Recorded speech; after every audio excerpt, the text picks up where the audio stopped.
Hello मेरे प्यारे दोस्तों, स्वागत है आपका लाइफ स्टोरी पे सोना के साथ। मेरा नाम खुशी है। ये मैंने अपनी जिंदगी की सबसे अच्छी सीख सीखी थी अपने प्यारे आंटी अंकल से। उनसे ही सीखा जीवन साथी का साथ जीवन में क्या महत्व रखता है। बात तब की है जब मेरी नई नई शादी हुई थी और हम दिल्ली में रहते थे। बहुत दिनों से अपने सामने रहने वाले अंकल आंटी से बात करना चाह रही थी, पर कभी मौका ही नहीं मिलता था। अंकल आंटी अकेले रहते थे। अंकल आंटी का नाम मिस्टर अरविंद वर्मा और मिसेस मधु वर्मा, और हर वीकेंड पर उनके दोनों बेटे दीपक और आकाश घर आ जाया करते थे। पूरे हफ्ते एकदम शांत दिखने वाला फ्लैट मानो अलग अलग तरह की आवाजों से गूंज उठा था। मधु आंटी को जब भी देखती तो मेरे मन को एक अजीब सी शांति मिलती। उनके चेहरे पर मानो इतना संतोष था जो मेरे तक पहुंचता हो। उनकी उम्र शायद 65-68 साल के बीच होगी, पर फिर भी बिल्कुल सीधी चलती थी। चमक धमक रंग और नए फैशनेबल कपड़े पहनती। उनको देखकर लगता ही नहीं था कि वो टीनेजर बच्चों की दादी होंगी। मैं उनसे बहुत प्रभावित थी। इतनी उम्र में भी इतनी फिट और इतनी खूबसूरत। इसलिए एक दिन अपना काम निपटा कर उनके घर पहुंच गई। हेलो आंटी जी, आप फ्री है ना? कहीं आपको डिस्टर्ब तो नहीं करती है मैंने? अरे नहीं बेटा जी, कैसी बात करती हो, बैठो, मैं अभी शरबत लाती हूँ। बहुत गर्मी है आज। जब तक मधु आंटी किचन से शरबत नाश्ता लेकर आई, अंकल भी अपने कमरे से बाहर आ गए और मुझसे बातें करने लगे।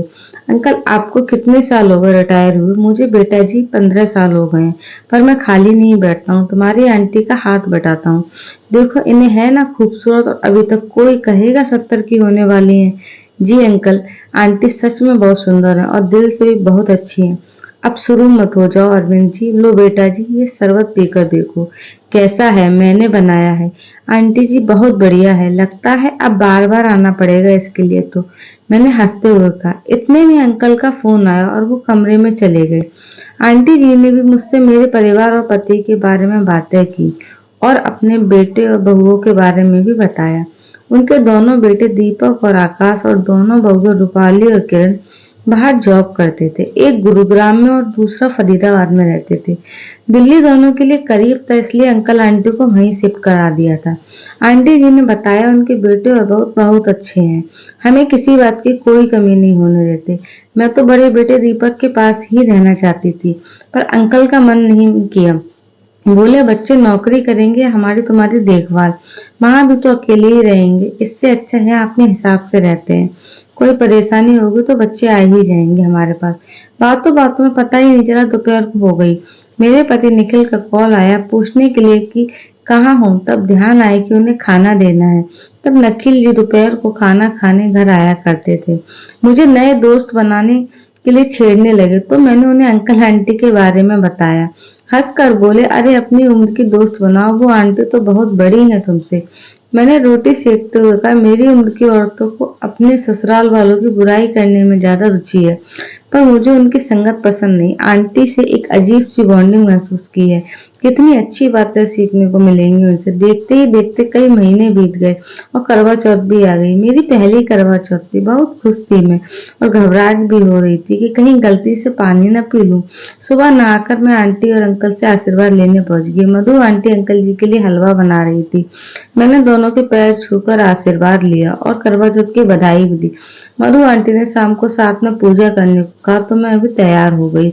इसमें भला हर्ज भी क्यों होता। किसी तरह दिन बीत गया। घर की पूजा करके मैंने खाना भी बना लिया था। तभी निखिल भी आ गए। मुझे मेरे शादी के जोड़े में देखकर निखिल बहुत खुश हुए और थोड़ी सी ही सही लेकिन मेरी तारीफ कर दी। मैंने उनसे छत पर जाकर चांद निकला कि नहीं चेक करने को कहा। मैंने मधु आंटी के घर की डोरबेल बजाई तो अंकल जी ने दरवाजा खोला और बताया कि आंटी जी कथा पढ़ रही हैं। मैं ड्राइंग रूम में बैठकर उनके आने का इंतजार करने लगी। जैसे ही आंटी पूजा घर से निकल कर आई, मैं उन्हें देखती ही रह गई। लाल रंग का लहंगा उनके गोरे चेहरे को और जैसे और चमकदार बना रहा था। हाथों में लाल लाल चूड़ियां जिनके बीच में कुछ कुंदन की कड़े भी थी। लाल सिंदूर से लंबी भरी मांग, गले में मंगलसूत्र के साथ और भी बहुत सी मालाएं और छम छम बजती पायलें। मैं उनका रूप देखकर खड़ी की खड़ी रह गई। इतनी उम्र होने पर भी सजने सवरने में कोई कमी नहीं थी मधु आंटी में।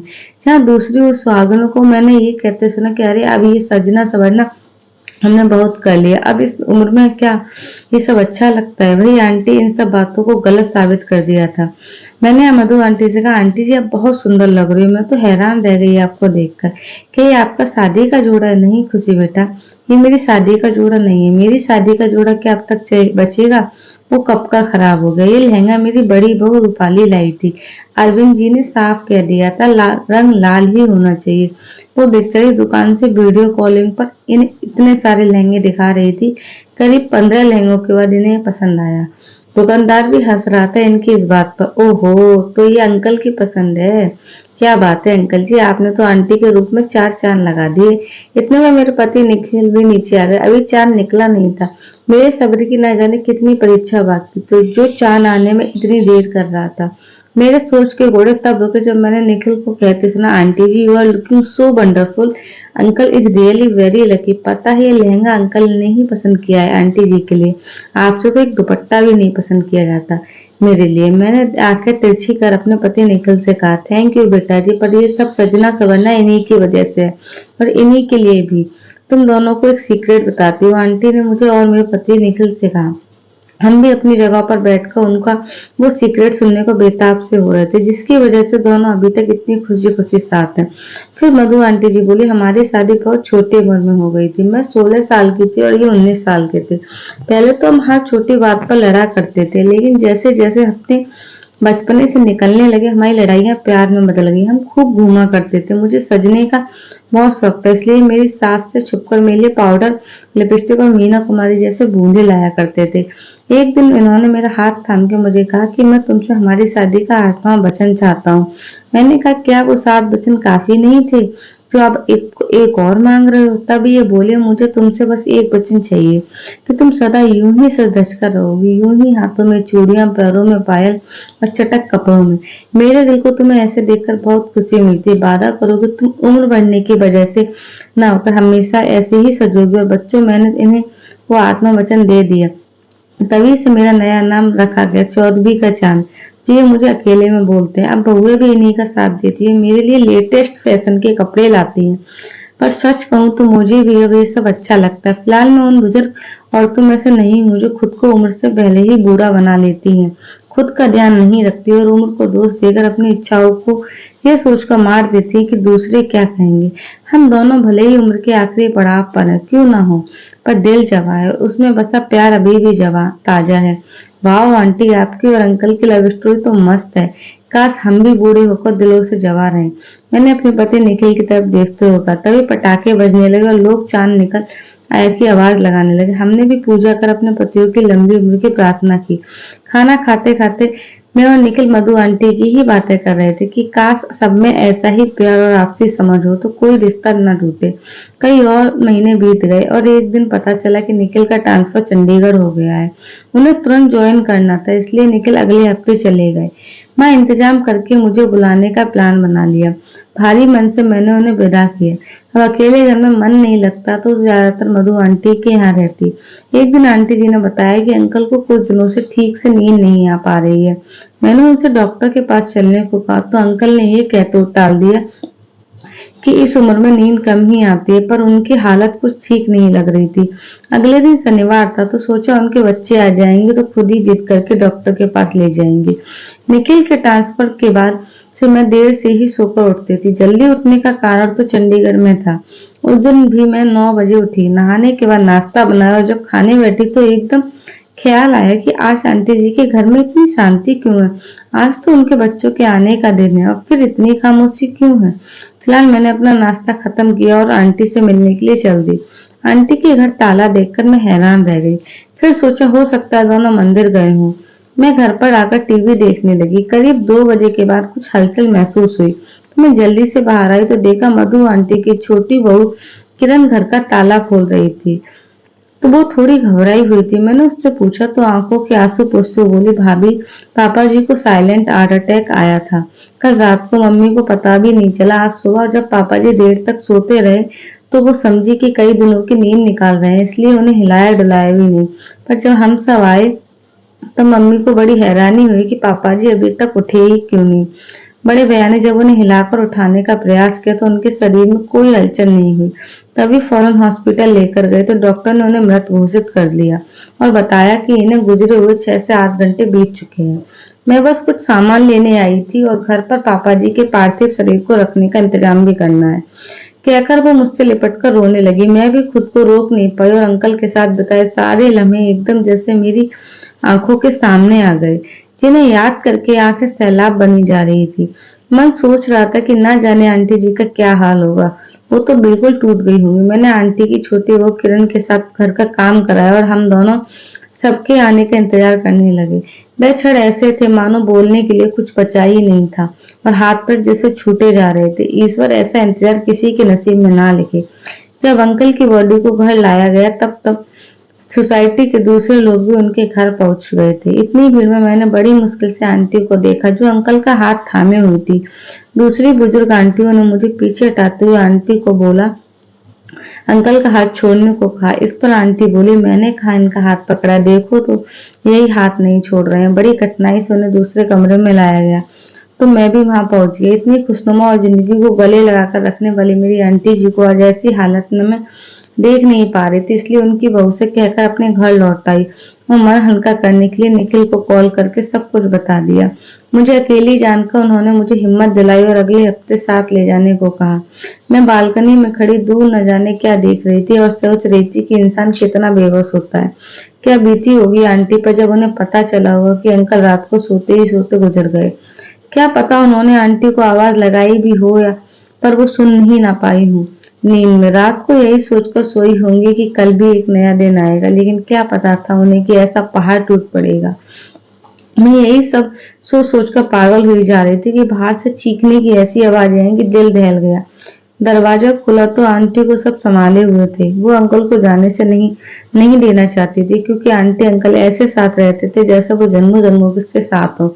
लेकिन आज इस सफर में वो पीछे छूट गई थी। मैं उनकी हालत देखकर घबरा गई थी कहीं मेरी मधु आंटी को कुछ ना हो जाए। शाम को जब खाना लेकर गई तो देखा आंटी की कुछ बूढ़ी रिश्तेदार उन्हें चूड़ियां सिंदूर और बिछिया उतारने को मजबूर कर रही थी। मुझे देखकर बिल्कुल अच्छा नहीं लगा, लेकिन मैं बोल भी क्या सकती थी। इतने में आंटी की बड़ी बहू रूपाली ने मुझे देखा और मेरे पास आकर बोली, अरे आप खाना ले आई। अभी मैं सोच ही रही थी कि किससे कहूँ खाना लाने को, आपने मुश्किल हल कर दी। कोई बात नहीं, मैं रोज खाना दे जाऊंगी तब जब तक शुद्धि नहीं हो जाती। लेकिन ये आंटी के साथ क्या हो रहा है। मम्मी जी को बुआ और ताई जी चूड़ियों और बाकी सुहाग के निशाने उतारने को बोल रही हैं, लेकिन मम्मी मानती ही नहीं। एक ही रट लगाई हुई है। मैंने इनको वचन दिया है मैं कुछ नहीं छोड़ूंगी, उन्होंने मानो होश ही नहीं है खुद का। इतने में आंटी के बड़े बेटे दीपक भैया ने उनसे कुछ बात की और अपनी बुआ और ताई को अपनी माँ के साथ कोई जोर जबरदस्ती ना करने को कहा। मैं वापस आ गई। अगले हफ्ते मेरे पति निखिल भी आ गए। हमने पैकिंग शुरू की और ना जाने हाँ इंतजाम भी हो गया। अगले दिन जाने से पहले सोचा अब तो 10 दिन हो गए, अब आंटी जी शायद ठीक होंगी, उनसे मिल लूं। इतने दिनों में जैसे हिम्मत ही नहीं हुई मेरी उनसे बात करने की, पर आज बात करना जरूरी था। मेन डोर खुला था इसलिए मैं आंटी को आवाज लगाती हुई अंदर चली गई। आंटी कहाँ हो आप? आंटी जी थोड़ा गुस्से में बोली।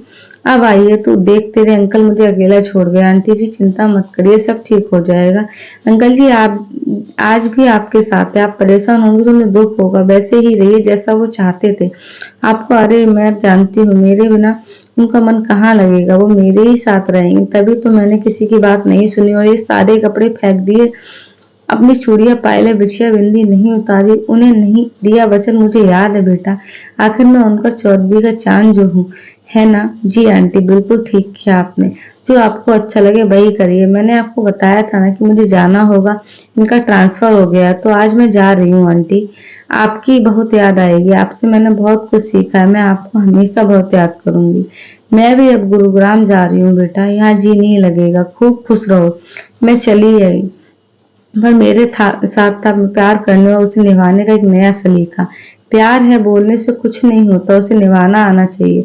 अंकल आंटी की शादी को 50 साल हो गए थे, लेकिन फिर भी उनका प्यार कभी पुराना नहीं हुआ और ना ही उनका प्यार किसी तोहफे या कैंडल लाइट डिनर का मोहताज ही था। वो तो छोटी छोटी खुशियों में पनपता था और एक के जाने के बाद भी दूसरे की जिंदगी को महकाता रहा। आंटी ने अपना 8वां वचन इसलिए निभाया क्योंकि वो अंकल के साथ प्रेम के ऐसे सूत्र में बंधी थी जो मृत्यु भी नहीं तोड़ पाई। आज के युवाओं को ऐसे ही प्यार की आवश्यकता है जो मात्र चैटिंग वीडियो कॉल तक ही सीमित ना रहे, बल्कि एक दूसरे की आत्मा तक पहुंचकर अपनी शीतलता से सबको खुश कर दे। दोस्तों, हम भी ऐसे ही प्यार की शुरुआत करते हैं। वो कहते हैं ना, प्यार करने की कोई उम्र नहीं होती। प्यार में खो जाने में कभी देर नहीं लगानी चाहिए, ना जाने जिंदगी कब धोखा दे जाए। तो दोस्तों, अगर आपको मेरी कहानी अच्छी लगे तो मेरे चैनल को लाइक करें, शेयर करें, सब्सक्राइब करें और आप मेरी कहानी सुनने के लिए बहुत बहुत धन्यवाद।